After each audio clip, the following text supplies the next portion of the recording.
Cobblemon is an incredible game. With a mix-up of Minecraft and Pokemon in such a lifelike manner, there are countless opportunities, from legendary Pokemon to shiny hunting. It is so much fun. But unfortunately, it can also get a little bit monotonous. If you don't know the right way to play and the right tips, this game can seem boring and like you're never to the fun stuff. So that's why I've created these tips to help you save hours of time and play Cobblemon like a pro. My first tip is for all you shiny hunters out there, the people who want their Pokemon team to look like this. Shiny hunting in Cobblemon is a little bit easier as it is, but it is much easier if you know how to use the JSON file. To do that, you need to go to Curse Forge to your mod pack. You need to click on these three buttons in the top right corner and click on Open Modding Folder. That will lead you to this folder here. If you're on Windows, it'll look a little bit different, but it's the same thing. Then you want to click on Instances and click on the Cobblemon version you're playing. So for me, it's Cobblemon 1.4.1. Then click on Config, then click on Cobblemon, and then click on main.json. That will bring you to this right here. And as you can see, there are many different things that you can change here. Now I'll zoom in. If you scroll down here, there's the shiny rate. And as you can tell, this is a pretty high shiny rate. That's 1 out of every 8,192 Pokemon can be shiny. And so you can change this to whatever you want. If you want it to be super easy, you could change it to 1 out of 10. But me personally, I don't want to do that. I still want it to be a challenge. But you can change it to something like 1 out of 2,500. Makes it a little bit more likely, but it's still pretty difficult to find them. This will save you hours just by doing this. My next tip is for EV training. EV training is essential to having a powerful Pokemon on a server to beat gyms and win tournaments.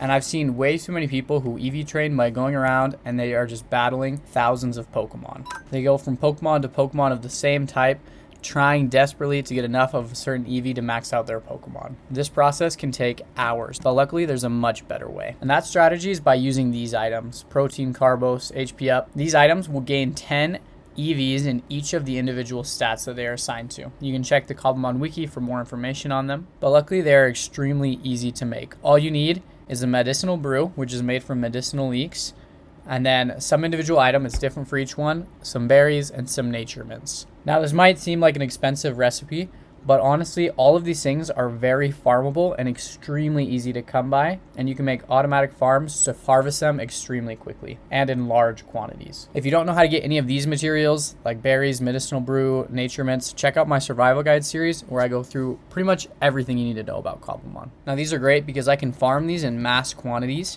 and then whenever I have a Pokemon I want to max out in EVs, I can use them on them. And I'll use a bunch of these on Rayquaza here. And now his speed stat is basically maxed out, right? And obviously I could continue going if I wanted to. And then if I want to gain another stat, I just keep going. And before you know it, Rayquaza has fantastic EVs. It'll take you a few minutes to set up these farms, but honestly within a few hours you can have these farms up and running, and then you can EV train any Pokemon you want within seconds. As a bonus tip, I invite you to subscribe to my channel. I'm constantly putting out Cobblemon tutorials and tips so you can learn everything you need to learn to get the most out of this game. The next time-saving tip is to use the experience share. The experience share is honestly super easy to make. All you need for an experience share is 2 amethyst shards, a gold ingot, 2 iron ingots, an iron helmet, and 2 lapis lazuli. Grinding up Pokemon's levels in Cobblemon can be a pain, especially when you battle a bunch of different gyms and need a lot of high-level Pokemon. So the experience share allows you to share that experience among different Pokemon. You can give it to a Pokemon by shift right-clicking on them and clicking on this button, and then they will be given the experience share to hold. And now experience share is cheap to craft, and you can give it to multiple Pokemon at the same time without any interference or bad benefits.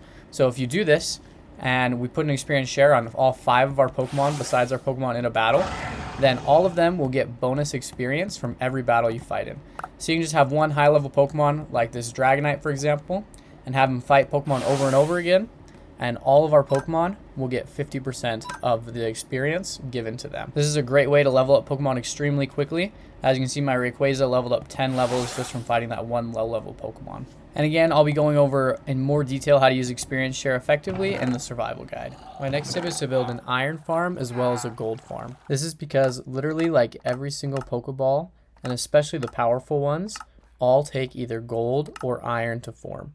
And so if you want to stock up on Pokeballs and be able to catch lots of Pokemon, your life is going to be so much easier if you can automatically farm iron and gold. This will save you so much time for mining, which I don't know about you guys, but when I'm playing Cobblemon, I don't want to go mining. I just want to catch Pokemon. My final tip that will save you tons of time goes along with that one, and that's to make an automatic apricorn farm. I don't know about you guys, but I hate manually farming apricorns by hand. It takes forever. But with a super simple automatic apricorn farm like this, which takes only a few minutes to make, you can get tons of apricorns passively and have as many Pokeballs as you want. These have been 5 super simple tips to save hours in Cobblemon, and if you want to build an apricorn farm like this, check out my next video.